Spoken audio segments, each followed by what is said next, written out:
On aurait pu croire à un matin comme les autres. Mais la rue d'Oberkampf allait bientôt devenir le théâtre d'une scène que personne n'oublierait. Il était 6 heures à Paris. La ville dormait encore, baignée dans la lueur bleue de l'aube. Les premiers commerçants commençaient à ouvrir leurs rideaux métalliques, les balayeurs passaient silencieusement sur les trottoirs mouillés. Dans ce calme presque irréel, une silhouette solitaire avançait d'un pas tranquille. Snoop Dogg. Habillé d'un long manteau noir, casquette enfoncée sur le crâne, il marchait sans bruit, savourant la rare tranquillité que lui offrait la capitale française à cette heure. Depuis quelque temps, Snoop avait choisi de s'éloigner de la frénésie médiatique. Ce matin-là, il cherchait simplement un café discret pour prendre un espresso et lire la presse. Il s'arrêta devant une petite brasserie de quartier, modeste mais accueillante. À l'intérieur, seuls quelques clients. Un vieil homme plongé dans le Parisien, un serveur à l'air épuisé et une fillette noire en uniforme scolaire, concentrée sur ses devoirs. Snoop s'installa au fond, près de la fenêtre. Il appréciait ces moments d'anonymat, loin des projecteurs. Mais ce qu'il ignorait, c'est que cette matinée paisible n'était qu'un calme trompeur avant la tempête. Car à peine avait-il posé sa tasse que l'inattendu frappa à la porte. Et avec lui, les relents les plus nauséabonds du racisme ordinaire. À peine la clochette de la porte avait-elle tinté qu'un froid étrange s'installa dans la brasserie. 4 hommes entrèrent, leurs bottes martelant le carrelage avec une brutalité volontaire. Vêtus de cuir, tête rasée, regard provocateur, ils portaient l'arrogance de ceux qui croient que la rue leur appartient. Leur chef, un colosse blanc aux yeux clairs et au crâne tatoué d'une croix celtique, balaya la salle du regard avant de s'arrêter net sur Snoop Dogg. Tiens, tiens, on laisse entrer les rappeurs maintenant lança-t-il d'une voix moqueuse, assez fort pour être entendu de tous. Snoop leva les yeux sans un mot. Il connaissait ce ton. Ce mépris, il l'avait entendu toute sa vie, dans les studios, dans les couloirs du pouvoir, et désormais, dans un simple café parisien. Mais ce matin-là, il n'avait aucune envie de répondre. Il but une gorgée de café, paisible. Le silence devint pesant. Même la fillette au carnet de devoirs s'était figée. Le chef s'approcha, lentement, et renversa d'un revers de main la tasse de Snoop. Le liquide noir se répandit sur la table. Des rires gras s'élevèrent du groupe. Un des hommes glissa, presque avec plaisir. « Retourne dans ton ghetto, frère. Ici, c'est la France. » La tension était électrique, mais Snoop, fidèle à lui-même, resta impassible. Il se leva lentement, essuya calmement sa veste trempée. Son regard, caché sous la visière, était une lame froide. Le meneur, croyant voir une faiblesse, posa sa main sur la poitrine de Snoop pour le repousser vers la sortie. Erreur. En un éclair, la main de Snoop saisit le poignet, le tordit légèrement, sans violence, mais avec une autorité inébranlable. Le colosse grimaça, surpris. Il ne s'attendait pas à ça. Son compagnon voulut intervenir, mais Snoop n'eut pas besoin de bouger. Un simple regard suffit à le figer sur place. Les clients du café avaient en sorti leur téléphone. La serveuse, jusqu'alors paralysée, composa discrètement le 17. Soudain, tout pouvait basculer. Snoop lâcha le poignet de l'homme qui recula d'un pas. « Je suis pas ici pour vous. Mais si vous continuez, je vais devoir vous apprendre à respecter. » La menace n'était pas dans les mots, mais dans le ton. Calme, sûr, glacial. Et vous, qu'auriez-vous fait dans cette situation? Auriez-vous gardé votre sang-froid comme Snoop Dogg? Dites-le nous en commentaire. Et si vous voulez découvrir la suite de cette confrontation tendue, qui va basculer en une affaire d'État, abonnez-vous dès maintenant et activez la cloche. Si vous avez été choqué comme nous, likez cette vidéo pour que l'histoire ne soit pas oubliée. À suivre, le chef du groupe recula d'un pas, secoué mais pas encore vaincu. Autour de lui, ses sbires se regardèrent, hésitants. Le silence dans la brasserie devenait presque insoutenable, brisé seulement par le goutte à goutte du café renversé sur le sol. La tension atteignait un point critique. Puis, dans un mouvement brusque et brutal, le colosse tatoué lança un coup de poing vers le visage de Snoop Dogg, espérant le surprendre. Mais il avait sous-estimé son adversaire.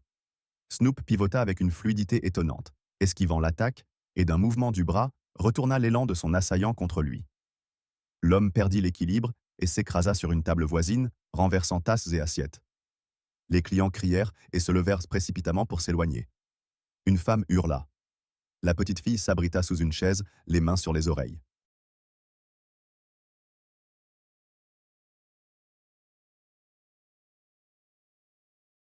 Ce n'était plus une simple altercation. C'était devenu une démonstration publique de racisme et de violence gratuite. Le regard de Snoop Dogg devint acier. Sans dire un mot, il avança vers l'homme. Ce dernier leva la bouteille, prêt à frapper, mais Snoop, d'un mouvement rapide, la bloqua du bras et le frappa au thorax, le coupant net dans son élan. Le raciste s'effondra, la bouteille tombant au sol dans un bruit sourd. À cet instant précis, deux policiers franchirent donc la porte du café, alertés par les appels.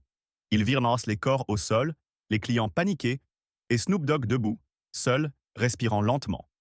Le policier le plus jeune, sans réfléchir, braqua son arme sur lui. « Les mains en l'air !» cria-t-il.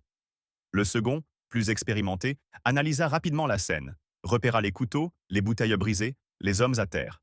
« C'est lui qui les a mis dans cet état !» hurla le colosse tatoué, se tenant les côtes. « Il nous a attaqués !» Le regard du policier chevronné croisa celui de la serveuse, encore tremblante, qui tenait son téléphone. Elle montra l'écran. Une vidéo. L'intégralité de la scène, filmée depuis le début. Les provocations, les insultes, les agressions, et la défense froide et maîtrisée de Snoop Dogg. Le policier baissa lentement son arme. « Range ton flingue », dit-il à son collègue. Puis il s'approcha de Snoop, sans hostilité. « Vous allez bien ?» Snoop hocha la tête. Il n'avait pas une égratignure. Mais quelque chose en lui était blessé. Pas physiquement, moralement. L'humiliation, la haine gratuite, la violence, tout cela l'écœurait plus que les coups. Il regarda les hommes à terre, tous conscients, tous vaincus, et sut qu'il n'avait rien à prouver. Mais ce jour-là, il avait dû le faire, une fois de plus. Alors que les renforts arrivaient et que les agresseurs étaient menottés, la vidéo de la serveuse était déjà en ligne. En quelques minutes, elle atteignait des milliers de vues. Les visages des agresseurs devenaient des symboles de honte. Et celui de Snoop, un rappel silencieux qu'on peut se défendre sans devenir bourreau. Et dans un coin de la salle, la petite fille, toujours sous sa chaise, sortit enfin. Elle serra contre elle son carnet taché de café et murmura « Merci, monsieur ». Le regard de Snoop Dogg se durcit tandis que la silhouette de l'homme encagoulé se rapprochait lentement dans la ruelle détrempée. Il ne s'agissait plus simplement d'un conflit entre deux individus. Ce face-à-face portait en lui les stigmates de décennies d'injustice et de mépris. Le silence était devenu pesant, rompu uniquement par le cliquetis sourd des chaînes que l'individu faisait tournoyer dans sa main droite. L'homme n'était pas seul. Derrière lui, trois autres silhouettes émergèrent de l'ombre. Leur démarche assurée, leur regard haineux. Tous étaient des visages familiers, pas pour Snoop personnellement, mais pour n'importe quel homme noir dans un quartier blanc de Lyon. Des agents hors service, membres d'un réseau policier extrémiste, bien décidés à laver l'affront que leur collègue Cross, désormais suspendu, avait subi. « Tu penses vraiment pouvoir t'en tirer comme ça, Dog ?» grogna l'un d'eux, un type large au crâne rasé, dont l'accent trahissait ses origines du Sud. Le ton n'était pas celui d'un avertissement. C'était une promesse, une exécution à peine déguisée. Snoop ne répondit pas. Il fit glisser lentement sa capuche en arrière, révélant son visage calme, résolu. Ses yeux, abrités par des lunettes teintées, ne sciaient pas. L'atmosphère se chargea d'électricité. La pluie, fine et persistante, ruisselait le long des murs tagués. Une poubelle métallique renversée gisait près d'un mur, renvoyant un faible éclat sous la lumière d'un lampadaire tremblant. Le premier coup partit sans préavis. Une chaîne fouetta l'air. Snoop esquiva d'un pas fluide, attrapa le poignet de l'agresseur et d'un mouvement sec, le projeta contre le mur. L'impact fut brutal. Les autres foncèrent à leur tour.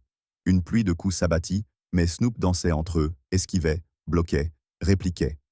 Chaque geste de Snoop était précis, millimétré, économe. Son passé d'artiste n'était qu'une façade pour ceux qui ignoraient qu'il avait passé des années à s'entraîner, à survivre dans des environnements bien plus durs que cette ruelle. Un crochet du gauche mit le deuxième à terre. Le troisième tenta de le saisir à la gorge, mais se retrouva projeté au sol, la respiration coupée. Le dernier resta figé un instant, hésitant.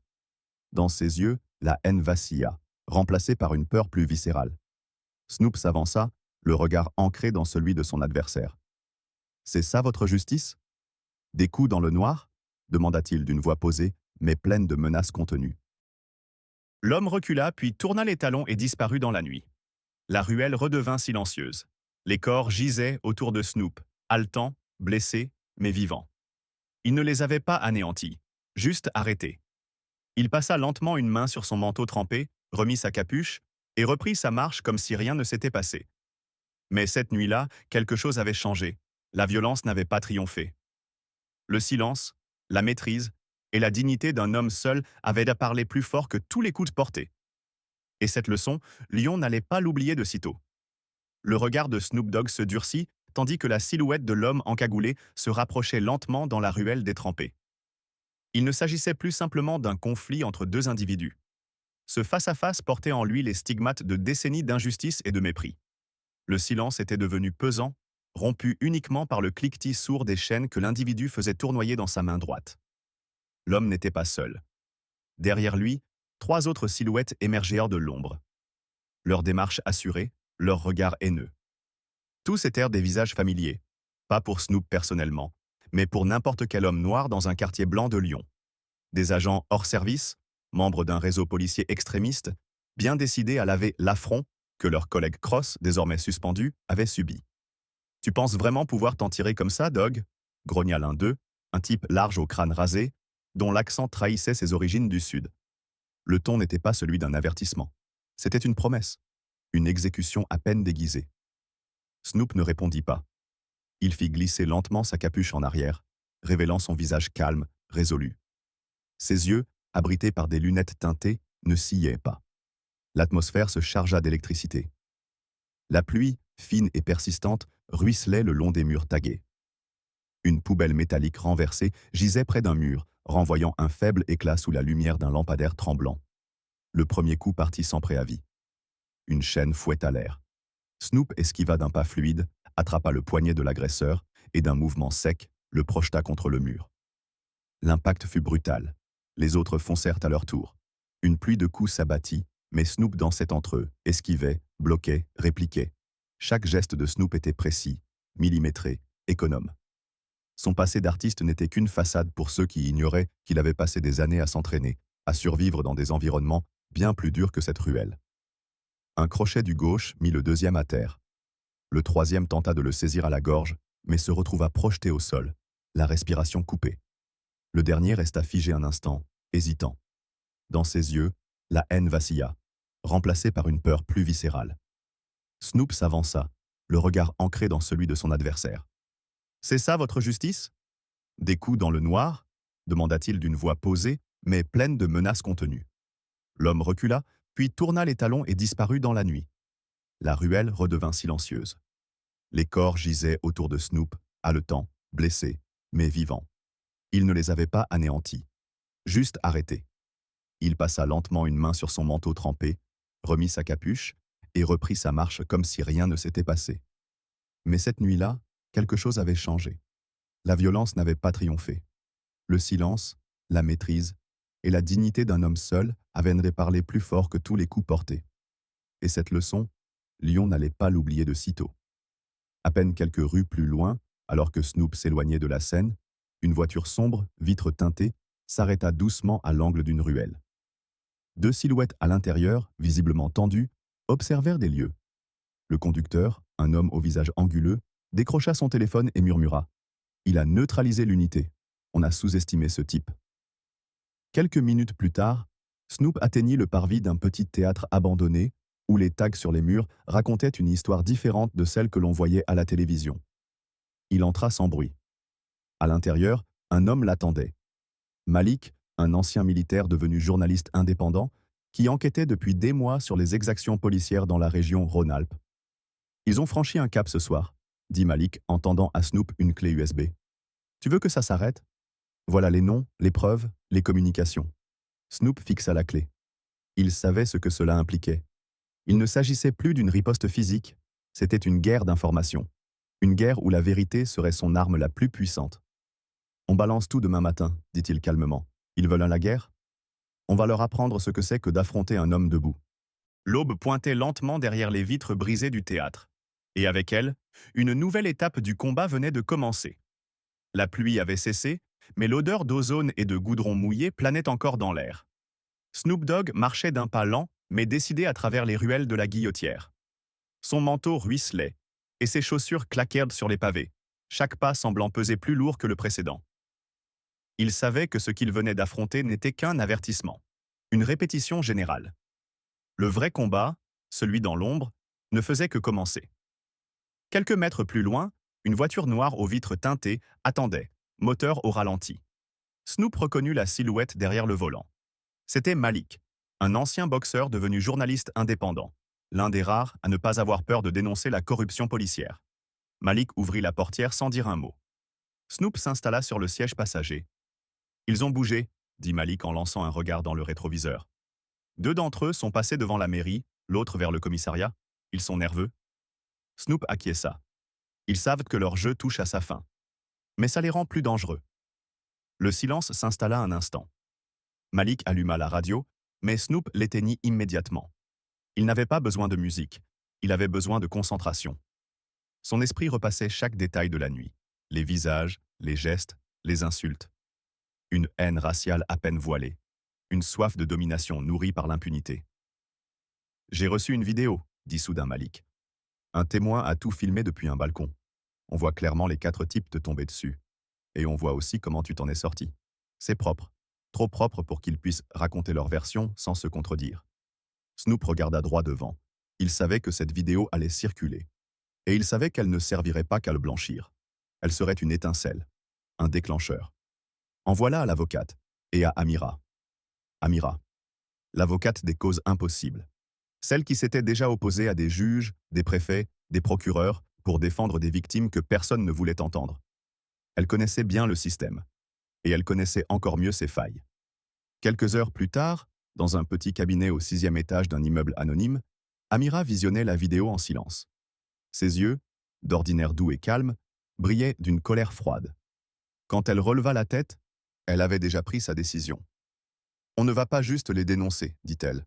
On va les mettre à nu. » Elle décrocha son téléphone, composa un numéro par cœur et se lança dans une série d'appels qui allaient secouer les fondations de la police lyonnaise.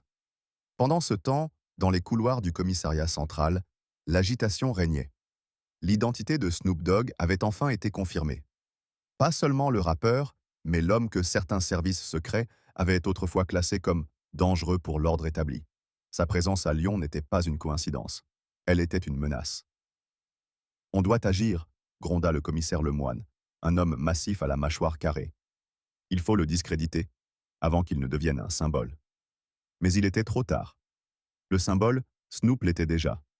Partout dans la ville, des tags apparaissaient sur les murs. « Respect à Snoop ». La vérité frappe plus fort que la matraque. Des lycéens partagèrent des extraits de la vidéo sur TikTok. Des profs en parlaient à leurs élèves. Même des policiers intègres, silencieusement, passèrent le lien entre eux. Le système craquait. Et Snoop, lui, préparait son prochain mouvement. Dans un ancien gymnase reconverti en salle d'entraînement, il retrouva un groupe de jeunes. Certains avaient connu les descentes de police, d'autres avaient perdu un frère, un père, dans des bavures étouffées. Tous avaient la rage, et tous regardèrent le Snoop comme on regarde un chef de guerre. Il les regarda un par un, puis prit la parole. « Je ne suis pas ici pour vous apprendre à frapper. Je suis ici pour vous apprendre à tenir debout. » Un silence, puis des hochements de tête. Une détermination naissante.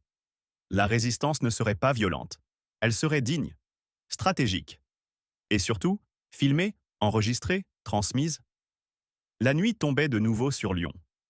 Mais cette fois, la peur avait changé de camp. Et Snoop, silhouette solitaire dans la lumière des réverbères, avançait déjà vers l'étape suivante. La pluie avait cessé, mais une tension nouvelle flottait dans l'air, plus électrique que jamais. Snoop Dogg, en manteau sombre, avançait d'un pas ferme vers la mairie de Lyon, là où tout allait basculer. Les pavés humides reflétaient à tout la lumière tremblante des lampadaires, et son ombre s'étirait, longue et menaçante, derrière lui. Autour de lui, la ville semblait figée.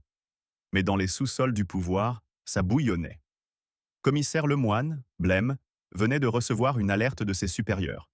Une pétition en ligne en faveur de Snoop Dogg avait dépassé les 200 000 signatures en une seule nuit.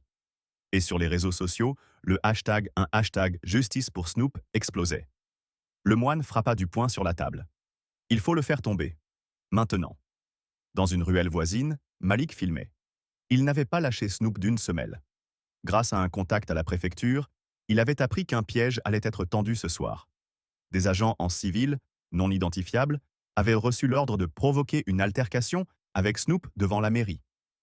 Le but, obtenir des images compromettantes, détourner l'opinion, briser le symbole. Mais Snoop n'était pas né de la dernière pluie. En entrant sur la place, Il activa un micro discret sous sa veste. Chaque mot, chaque bruit allait être enregistré.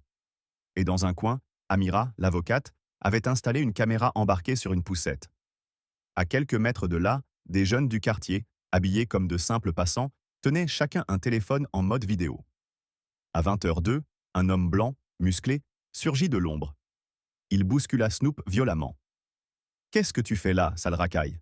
Tu crois que tu peux tout te permettre parce que t'es une star ?» Snoop ne répondit pas. Il resta immobile. La caméra d'Amira zooma. Les téléphones se braquèrent sur la scène. Un deuxième homme, noir cette fois, s'approcha. Plus brutal, plus nerveux. Il portait une veste de livreur, mais ses bottes trahissèrent une formation militaire. « Tu vas dégager maintenant. T'es pas chez toi ici. » Les mots étaient clairs. Les insultes raciales, à peine dissimulées. Snoop leva les mains, sans répondre. Le premier homme tenta de lui arracher la chaîne qu'il portait autour du cou. Mauvais calcul. En une seconde, Snoop le désarma, le plaqua au sol avec une élégance sèche. Le deuxième homme bondit, poing levé. Mais Malik avait déjà crié « Caméra! Tout est filmé !» Les deux agresseurs se figèrent. Trop tard. Plusieurs passants avaient déjà accouru. Des badauds sortirent de leur téléphone. Une clameur monta. « Touchez-le encore et c'est la prison. » Des sirènes au loin. Snoop relâcha doucement son emprise, sans violence. Les deux hommes se relevèrent, hésitants, puis prirent la fuite, sous les huées. Amira les suivit du regard, son téléphone en main. Elle souriait. Elle avait tout. Quelques heures plus tard, la vidéo était partout. Les visages des agresseurs étaient clairement visibles. L'un d'eux était identifié comme ancien agent de la BAC. L'autre, membre d'un cabinet de sécurité privé, proche de la mairie. Le scandale éclata. Et Snoop? Il rentra au gymnase. Les jeunes l'attendaient, silencieux. Il les regarda puis déclara « Ce soir, ils ont voulu nous faire tomber, mais c'est eux qui vont devoir s'expliquer. » Si vous avez aimé ce moment de vérité, tapez 1 dans les commentaires. Et si vous pensez vous aussi que la vérité mérite d'être entendue, partagez cette vidéo.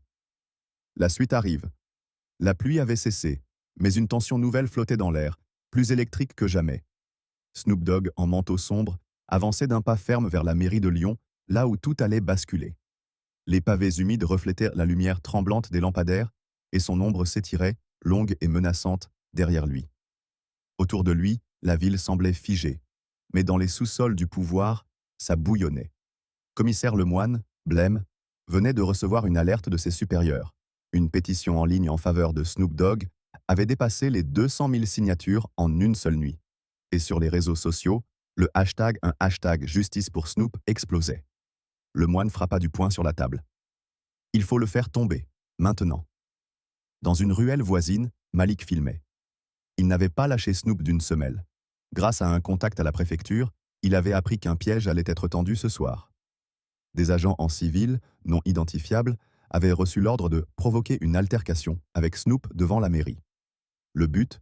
Obtenir des images compromettantes, détourner l'opinion, briser le symbole. Mais Snoop n'était pas né de la dernière pluie.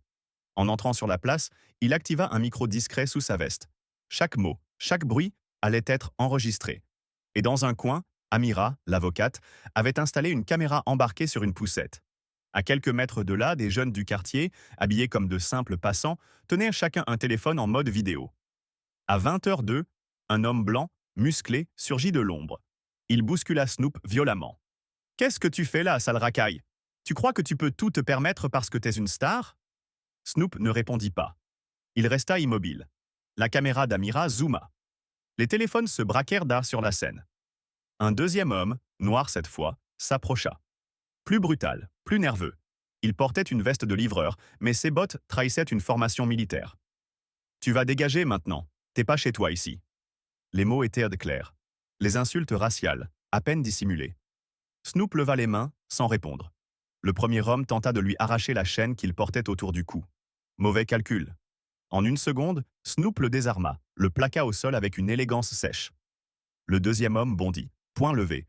Mais Malik avait déjà crié « Caméra! Tout est filmé !» Les deux agresseurs se figèrent. Trop tard. Plusieurs passants avaient déjà accouru. Des badauds sortaient dans leur téléphone. Une clameur monta. « Touchez-le encore, et c'est la prison !» Des sirènes au loin. Snoop relâcha doucement son emprise, sans violence. Les deux hommes se relevèrent, hésitants, puis prirent la fuite, sous les huées. Amira les suivit du regard, son téléphone en main. Elle souriait. Elle avait tout. Quelques heures plus tard, la vidéo était partout. Les visages des agresseurs étaient clairement visibles. L'un d'eux était identifié comme ancien agent de la BAC. L'autre, membre d'un cabinet de sécurité privé, proche de la mairie. Le scandale éclata. Et Snoop, il rentra au gymnase. Les jeunes l'attendaient, silencieux. Il les regarda, puis déclara « Ce soir, ils ont voulu nous faire tomber. Mais c'est eux qui vont devoir s'expliquer. Si vous avez aimé ce moment de vérité, tapez 1 dans les commentaires. Et si vous pensez, vous aussi, que la vérité mérite d'être entendue, partagez cette vidéo. La suite arrive. Mais la suite arriva plus vite que prévu. Le lendemain matin, une perquisition surprise fut lancée contre le centre communautaire où Snoop entraînait les jeunes. La police, prétextant une dénonciation anonyme, força les portes à 6 heures du matin. Aucune preuve ne fut trouvée. Mais les dégâts matériels, les cris, la peur, tout avait laissé une marque. Snoop, calme en apparence, savait que le pouvoir ripostait. Mais il n'était plus seul. En quelques heures, les réseaux sociaux s'enflammèrent. Le hashtag « On lâche rien » devint viral. Des personnalités publiques, artistes, avocats, même quelques élus locaux, prirent la parole. Devant la mairie, une manifestation spontanée rassembla plus de 5000 personnes. Amira, micro en main, dénonça les intimidations, rappela les droits fondamentaux. À ses côtés, Snoop ne disait rien. Son regard parlait pour lui.